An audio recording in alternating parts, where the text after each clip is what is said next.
नमस्कार दोस्तों, आपका संजीव ट्रैवलिंग ब्लॉग में स्वागत है। दोस्तों, जो लोग चार धाम यात्रा केदारनाथ यात्रा की तैयारी कर रहे हैं 2030 में जाने के लिए, और वो लोग शुरू में ही जाना चाहते हैं अप्रैल महीने और मई महीने में शुरू में ही जाना चाहते हैं यात्रा करने के लिए, तो उन लोगों ने तो अपनी पूरी तैयारी कर ली होगी दोस्तों।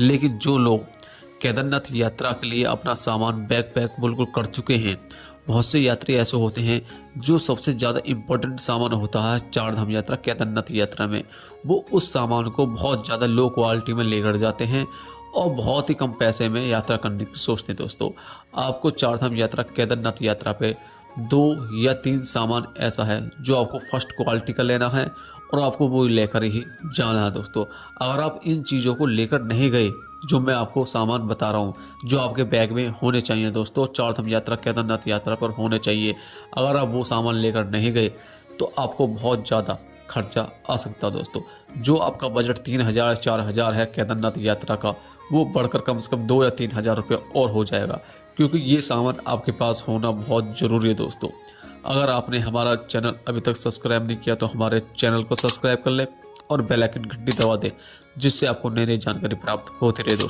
दोस्तों, सबसे पहला जो हमारा पॉइंट है वो है आपका जूते। दोस्तों, जूते सबसे ज़्यादा इम्पोर्टेंट रखते हैं आपकी चार धाम यात्रा केदारनाथ यात्रा पर। दोस्तों, जब आप घर से चलोगे और जब पूरी चार धाम यात्रा केदारनाथ यात्रा करोगे तो आप पूरे जूते में ही करोगे दोस्तों, क्योंकि जूते के बिना आप यात्रा नहीं कर सकते। बहुत से लोग क्या करते हैं, जूते बहुत ज़्यादा लोकल ले लेते हैं, लो क्वालिटी के ले लेते हैं, जिससे यात्री को बहुत ज़्यादा परेशानी होती है। परेशानी क्या आती है दोस्तों, क्योंकि आप सभी को पता है कि चार धाम यात्रा केदारनाथ यात्रा पर लगातार बर्फबारी हो रही है और लगातार बर्फ़ कम से कम 1 या 2 महीने तो बर्फ़ रहेगी दोस्तों, जिससे यात्री बहुत ज़्यादा परेशान हो जाते हैं। अगर आप केदारनाथ यात्रा का ट्रैक करोगे जो 14 से लेकर 16 किलोमीटर तक का है, तो उसमें लगातार बर्फ़ पड़ी रहती है। जब यात्री लोकल जूते लेते हैं तो वो रपटने लगते हैं, जूते बिल्कुल बेकार हो जाते हैं। तो इसलिए आप बढ़िया क्वालिटी के जूते लें, ठीक है। जो सबसे बड़ी समस्या आती है कि बहुत से यात्री क्या करते हैं, चमड़े के जूते साथ लेकर जाते हैं। दोस्तों, जो चमड़े के जूते हैं और जो प्लास्टिक के जूते हैं, आप इन्हें अपने साथ बिल्कुल ना लेकर जाएं दोस्तों। उसमें जो सबसे बड़ी समस्या आती है कि जब लगातार ठंड पड़ती है, क्योंकि केदारनाथ यात्रा में और चार धाम यात्रा में लगातार ठंड पड़ रही है दोस्तों, तो वो जूते ऐसे लग जाते हैं, जो आपका साइज है वो साइज से बहुत छोटे हो जाते हैं, जिससे यात्री का जो पैर है वो जूते में फंस जाता है और बहुत ज़्यादा परेशानी आती है। इसलिए आप कपड़े का जूते लें और ऐसा जूते लें जो आपको ठंड में भी फिसलन में भी काम करे दोस्तों। जो आपके स्पोर्ट जूते होते हैं बढ़िया वाले, वो लेकर जाएं दोस्तों। अगर आपका बजट बहुत कम है तो कम से कम 500-600 में आपको बढ़िया वाले क्वालिटी के जूते मिल जाएंगे। अगर आप जिस दुकान पर जा रहे हैं उससे साफ साफ कह दीजिए मैं यात्रा पर जा रहा हूँ, हाँ लगातार आपको बारिश का पानी मिलेगा, कीच मिलेगी, बर्फ़ मिलेगी लगातार, तो इसलिए आप जूते जो बढ़िया हैं वो बढ़िया वाले जूते लें दोस्तों। अगर आपका बजट बढ़िया है तो कम से कम 1,000 रुपये से लेकर 1,500 तक के आप जूते ले सकते हैं, क्योंकि सबसे ज़्यादा इम्पोर्टेंट होती है। अगर आपको लोकल जूते आपको परेशान करते हैं चार धाम यात्रा केदारनाथ यात्रा पर, तो आपको दूसरे लेने पड़ जाएंगे दोस्तों, इसलिए आपका बजट ज़्यादा हो जाएगा, ठीक है दोस्तों। दूसरे नंबर पर आता है हमारा रेनकोट। दोस्तों, रेनकोट ही बहुत ज़्यादा भूमिका रखता है हमारे चार धाम यात्रा केदारनाथ यात्रा पर। दोस्तों, से यात्री क्या करते हैं कि अपने घर से रेनकोट नहीं लेकर जाते हैं। जब केदारनाथ की यात्रा करते हैं या चार धाम या कोई सी भी यात्रा करते हैं, तो जब बारिश पड़ने लगती है या बर्फ़बारी होने लगती है तो क्या करते हैं, वहीं से 20 या 30 रुपये का जो रेनकोट होता है उसे ले लेते हैं दोस्तों। लेकिन उससे आपको ही परेशानी होगी दोस्तों, क्योंकि जो 20, 30, 50, 100 रुपये के जो रेनकोट होते हैं वो चलते फिरते ही फट जाते हैं। जो भी आप पे सामान होगा, मोबाइल होगा, वो अगर बारिश पड़ जाती है लगातार, तो वो सबरा आपके रेनकोट में जितना भी पानी जाएगा रेनकोट को बिल्कुल नीचे तक अंदर तक पानी चला जाता है, और जो आपका सामान है, मोबाइल है, बैग में जो भी सामान है, वो सबरा बेकार हो जाता है दोस्तों। इसलिए आप बिल्कुल भी लालच ना करें और रेनकोट भी दोस्तों बिल्कुल फर्स्ट नंबर का रेनकोट लें। मुश्किल से 400-500 रुपये का रेनकोट आएगा, वो फर्स्ट नंबर का, और अपने घर से ही लेकर चलें। अगर आप केदारनाथ यात्रा हरिद्वार ऋषिकेश अगर आप यहाँ से लोगे तो आपको 1,000 रुपये से लेकर 1,200 रुपये तक आपको रेनकोट मिलेगा दोस्तों, ठीक है। अपने घर से ही फर्स्ट नंबर का रेनकोट लेकर चलें। बहुत से यात्री सोचते हैं कि हम रेनकोट नहीं, हम छाता लेकर जाएंगे। दोस्तों, छाता इतना काम नहीं आता है। अगर आप सभी को पता है कि जब लगातार बर्फबारी या बारिश होती है चार धाम यात्रा केदारनाथ यात्रा पर, तो वहाँ बहुत तेज हवा चलती है, जिससे जो छाता है वो बेकार हो जाएगा, टूट जाएगा, पलट जाएगा।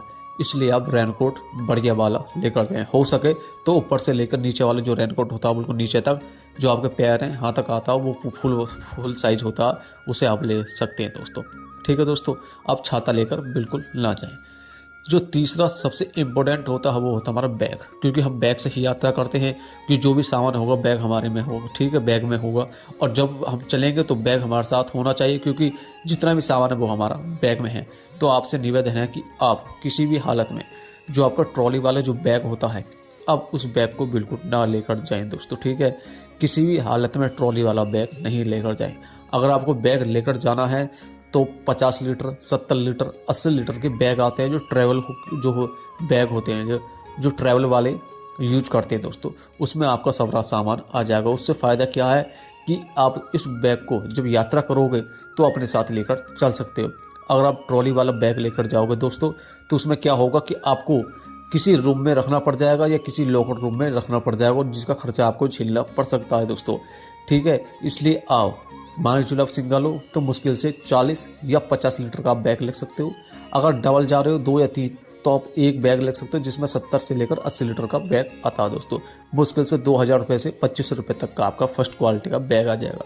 बैग ऐसा लें जिसके साथ रेनकोट आए तो बैग के लिए, या फिर वाटर प्रूफ हो दोस्तों। ठीक है, ये सबसे इम्पोर्टेंट बात है दोस्तों। ठीक है, बैग फर्स्ट नंबर का लेना, और वो भी बैग लेना आप जो आप कंधे के पीछे टांग सको। ठीक है दोस्तों, ट्रॉली वाला बैग बिल्कुल भी नहीं लेना।